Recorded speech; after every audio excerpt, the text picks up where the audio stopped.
Welcome, doctors. All the best for your presentation. At the outset, I would like to thank the organizing chairman, Dr. Samsat Begum Madam, and the whole organizing team and the Kerala chapter for providing us this platform. Thank you so much. It has been well organized, and we are humbled to your hospitality. Thank you so much. Good afternoon, everyone. Our case scenario is a 58-year-old male, non-case of type 2 diabetes mellitus, for past 8 years on irregular treatment with oral hypoglycemic drugs, tab metformin 500 mg twice daily and tab glimepiride 1 mg once daily, presented with non-healing ulcer with foul-smelling discharge over right angle for 3 months. He developed blackish discoloration of ankle and swelling up to mid-calf since 1 week and also had increased fatigue associated with polyuria and polydipsia. No other known comorbidities in the past. He had underwent incision and drainage for perianal abscess under local anesthesia 3 years back. He had a history of type 2 diabetes mellitus and coronary artery disease in the family. On examination, patient is conscious, oriented with signs of dehydration. He is febrile with pulse rate of 110 beats per minute. Regular, BP 100 by 60 mmHg in supine position with respiratory rate 28 per minute, and other systems are within normal limits. Initial GRBS value was 499 milligrams per deciliter, and he was posted for emergency below knee amputation, planning to do after 4 hours. Okay, you can take your seats. Now the case is 58-year-old with type 2 diabetes mellitus. What are all the types of diabetes mellitus, you know?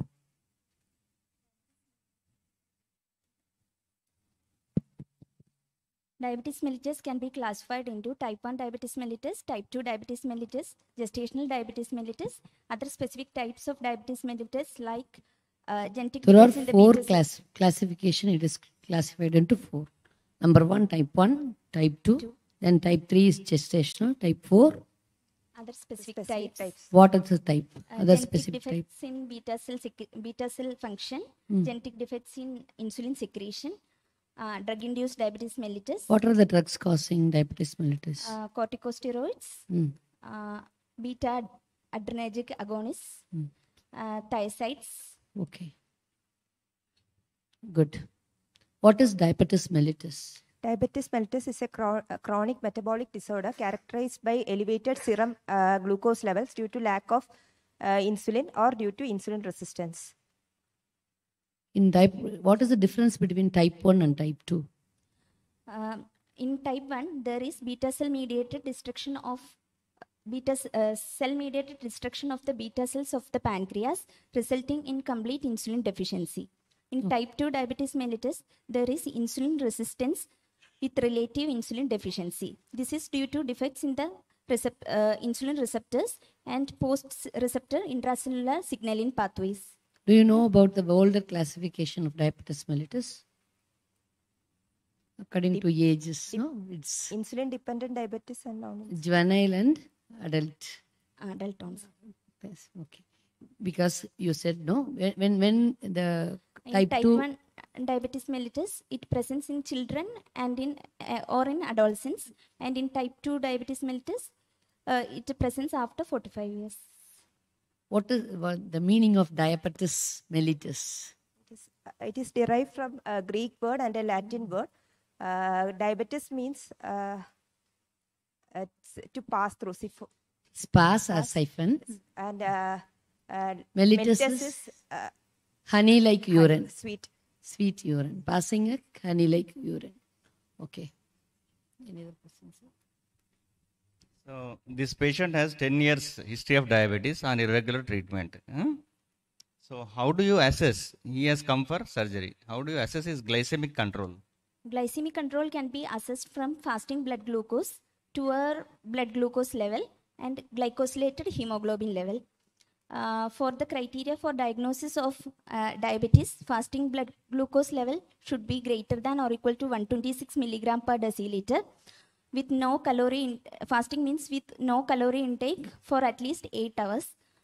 And 2-hour blood glucose level on oral glucose tolerance test, it should be greater than or equal to 200 milligram per deciliter, or glycosylated hemoglobin level more than or equal to 6.5 percentage. Okay, forget about his blood glucose level. Now it is 429. Okay.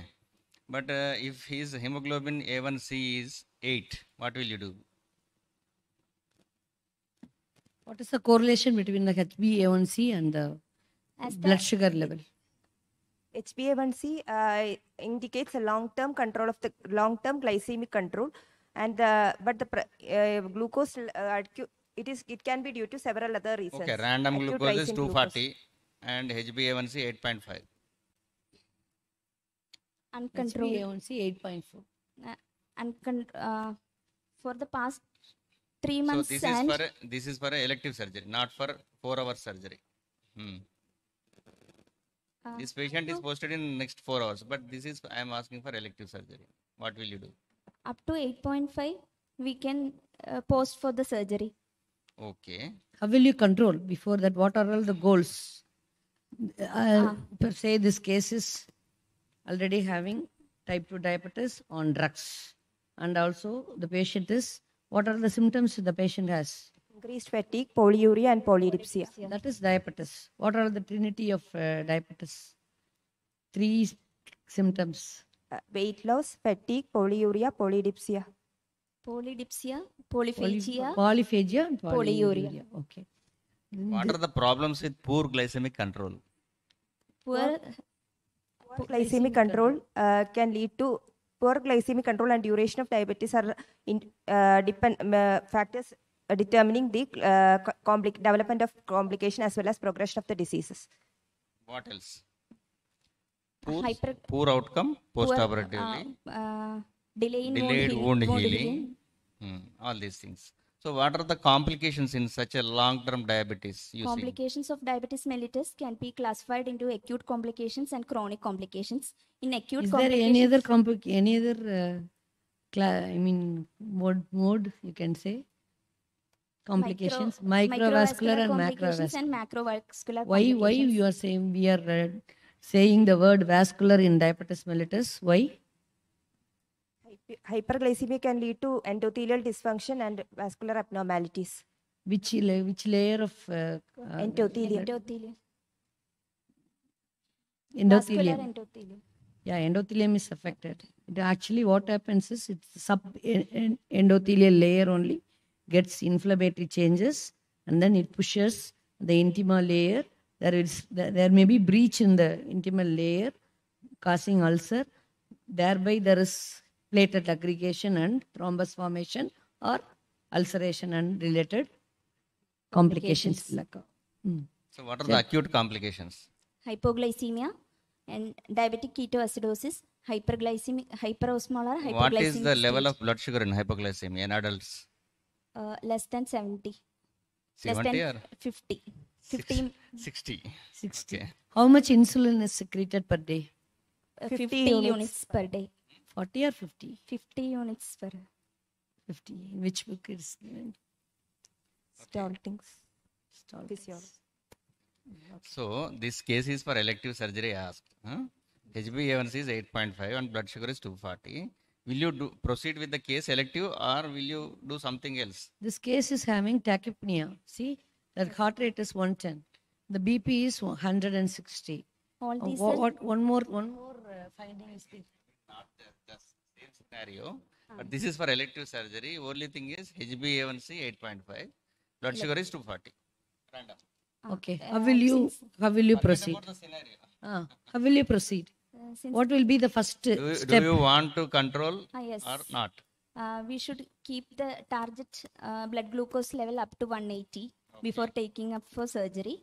HbA1c 8.5, we can take the elective surgery. What else you will ask apart from blood sugar and HbA1c? Anything else in the history? History of? First of all, you have to evaluate the patient. What are the things you will ask for?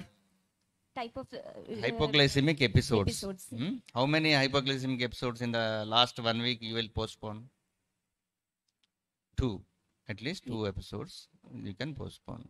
And if the HbA1c is less than 5 or more than 8, you will refer definitely for elective surgery, not for emergency. Okay. So what is stress hyperglycemia? Uh, Stress ho- stress hormones are released.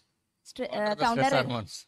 Counter-regulatory hormones like growth hormones, glucagon, glucocorticoids, cortisol, and catecholamines. All these increases blood glucose level by Which increasing releases glucose. first? Which releases Glucagon. last? Glucagon last. First Epinephrine. is C2, G2. Catecholamines Cortisol, and cortisol. catecholamines. Then next is, what is the G? growth hormone. Growth hormone. Finally, glucagon. Glucagon is released finally. Okay. So in What the is Down's phenomenon? It is seen in type 1 diabetes mellitus. This is due to increased requirement of insulin in the post-midnight period. Compensated by Hyperglycemia. hyperglycemia by releasing increased Counter. glucagon Glucagon release. glucagon release. What is omega phenomenon?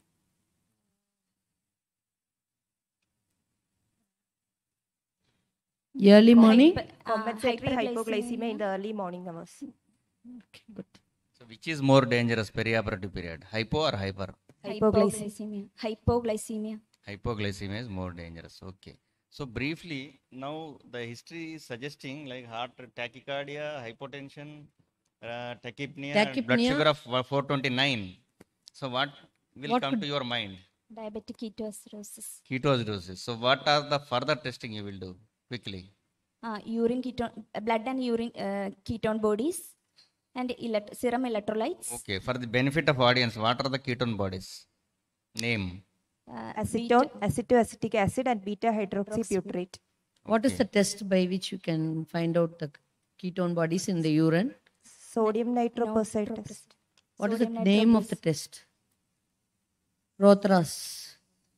What we use the agent which is used in that? Sodium Nitroprusside. How will you find out? There is a purple ring which will be formed after dropping 8 drops of urine. Can you find out all the component of ketones by doing the Rothras test? No. In urine, acetoacetic acid is detected, and in blood sample, beta hydroxybutyrate is detected. So, which is better? Ideal way of finding out the ketone Serum bodies. ketones. Okay. So how long they will stay in the bloodstream? Ketone bodies? More than More than 3 20. days. 1 week roughly. Okay. So what are the other features of DKA? Quickly. Patient will be having fatigue, weight loss, polyuria, polydipsia, and polyphagia, nausea, vomiting, abdominal pain, and Okay. Dehydration. So briefly outline symptoms of dehydration. outline how you manage this case. DKA. This is a DKA. Diabetic ketoacidosis is a medical emergency. So we should stabilize the patient before taking up for the procedure. What is the first step in Fluid- managing? correction of the fluid deficit. Okay. We should start the correction of fluid deficit with a 0.9% normal saline at a rate of 1 to 2 liters per hour.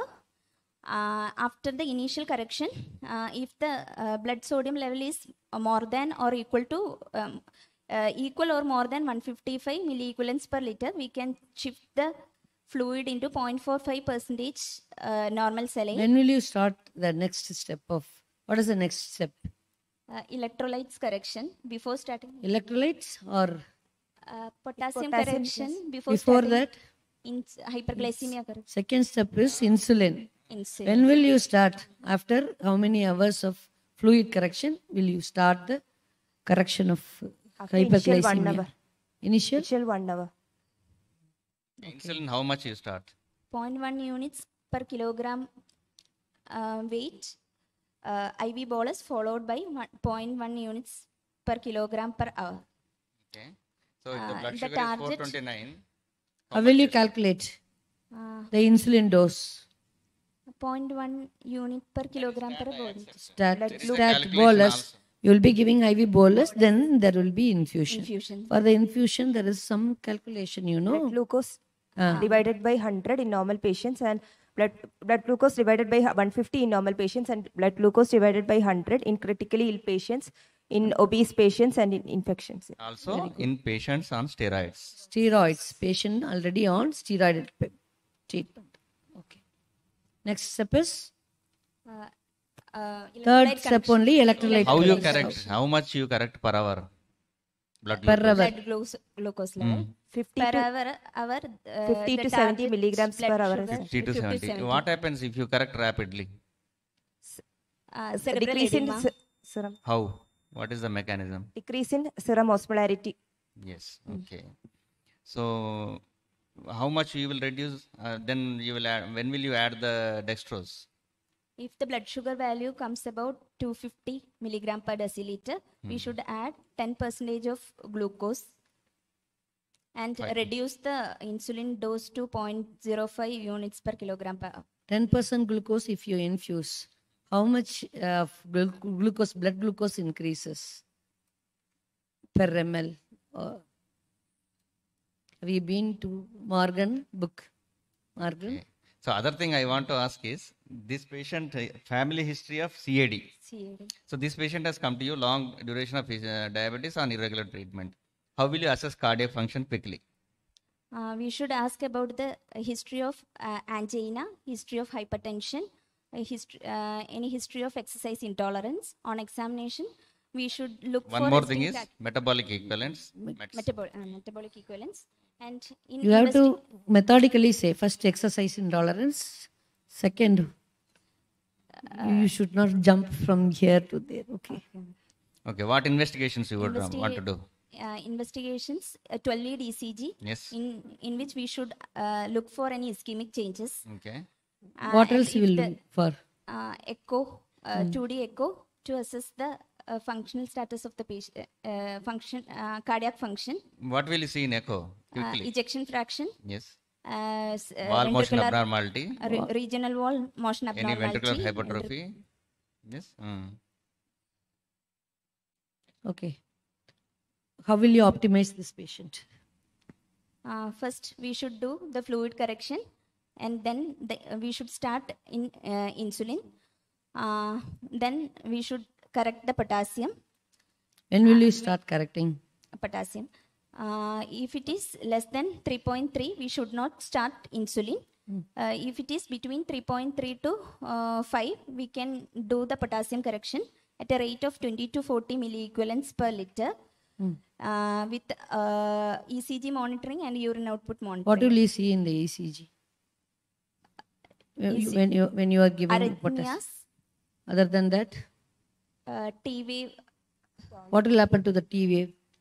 If it is hyperkalemia, there will be tall T wave. Hypokalemia, flattening of T waves. Other than that, QT interval. What will happen to the QT interval?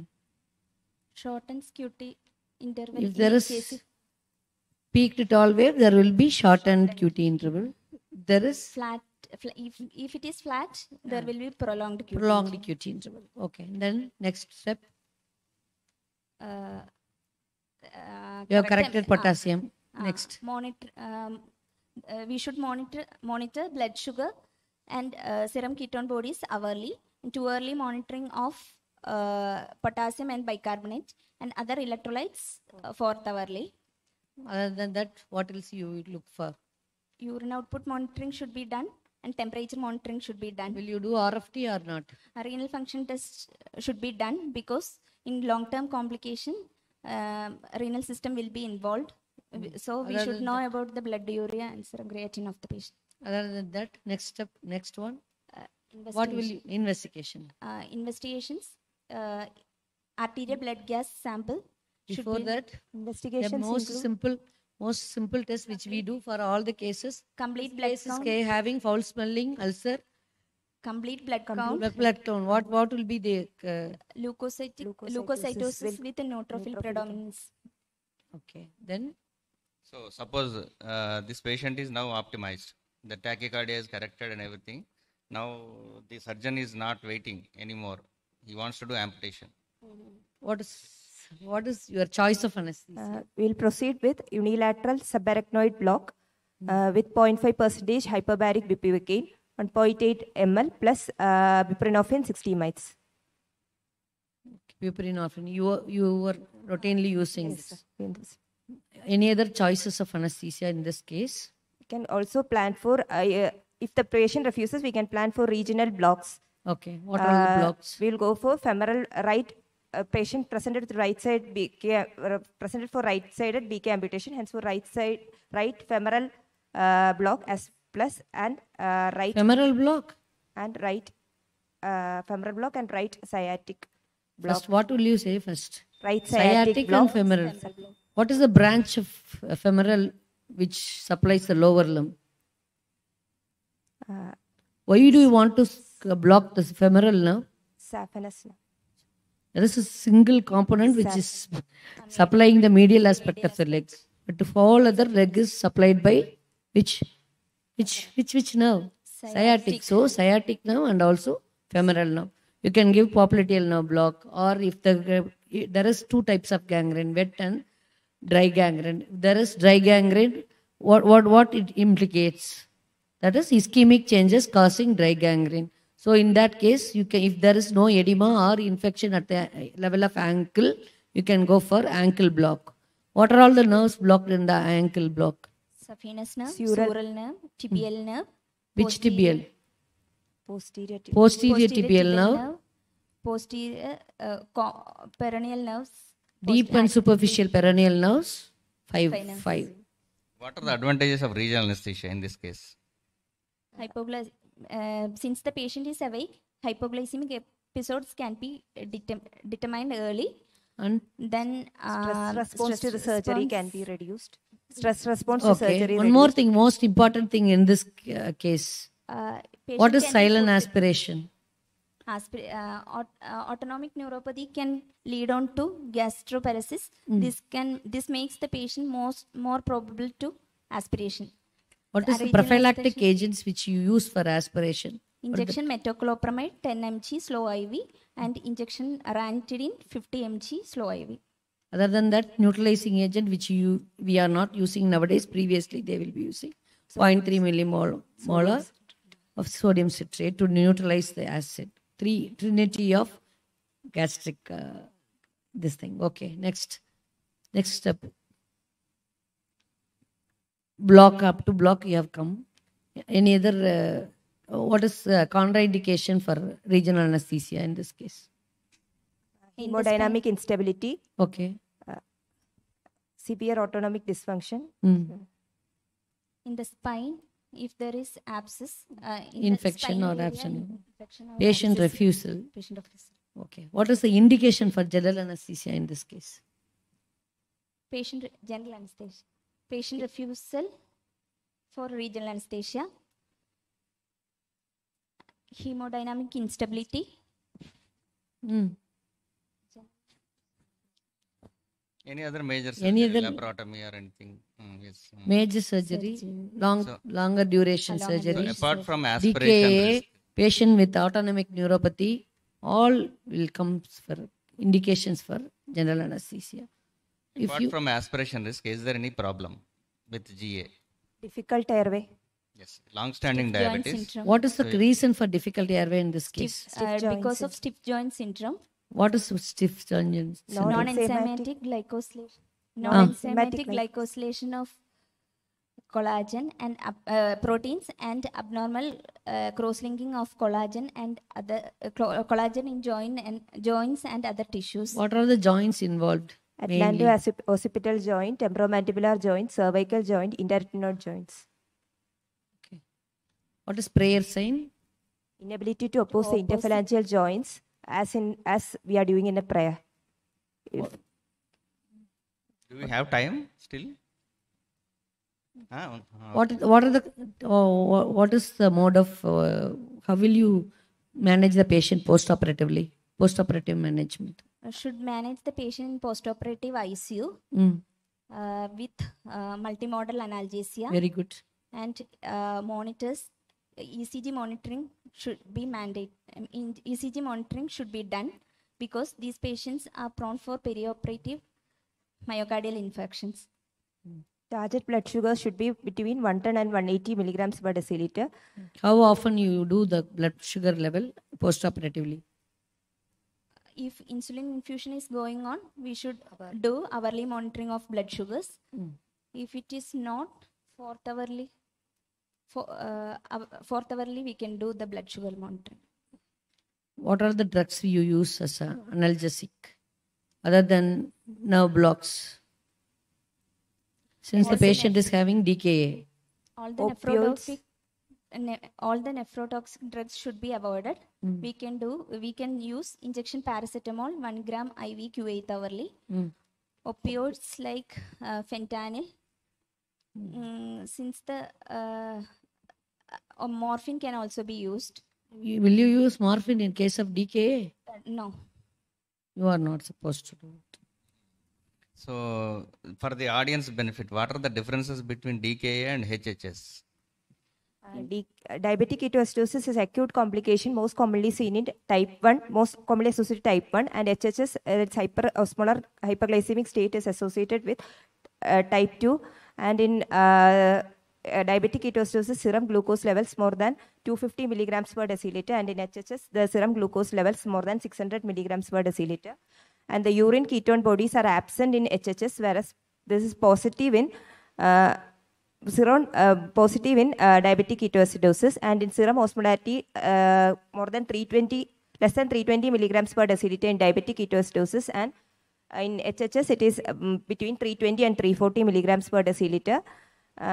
Fluid deficit is more in HHS, and compared to HSS, DKA having. What are the causes of DKA? 5 I's. Infection, infarction.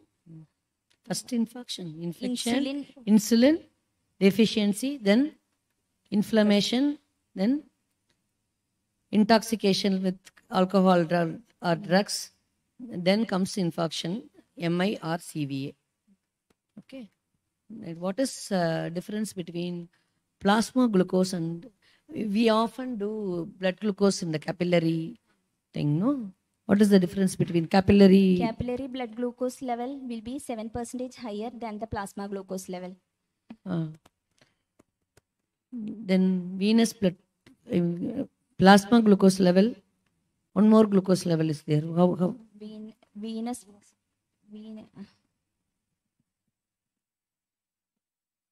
How it will be increased? 15% more than that of plasma glucose. What are the conditions in which you see ketone bodies? What are the other conditions? Diabetic ketoacidosis, lactic ketoacidosis, starvation ketoacidosis. How will you differentiate between starvation and DKA? In DK there will be elevated glucose levels. In starvation, glucose levels will be high. Not only that, the ketone levels, how it will be and how long it lasts. In diabetic ketoacidosis, serum ketone levels are more than 3 millimoles per liter. In starvation, it is less. 1.5 to 3. How will you find out renal involvement in case of diabetic nephropathy, diabetes? Most of the time it is silent only. Most of the diabetics, they will develop kidney disease, DKD, but they never know until stage 3 or 4. Microalbuminuria is the earliest sign. What is microalbuminuria? More than 300 milligrams per over 24 hours albumin, urine albumin. Millimole, right? Millimoles. Okay. What is the incidence of DKD in type 1 and type 2? CKD. Diabetic kidney disease. Which type? Which type it is more? More. Type 1. Type 1.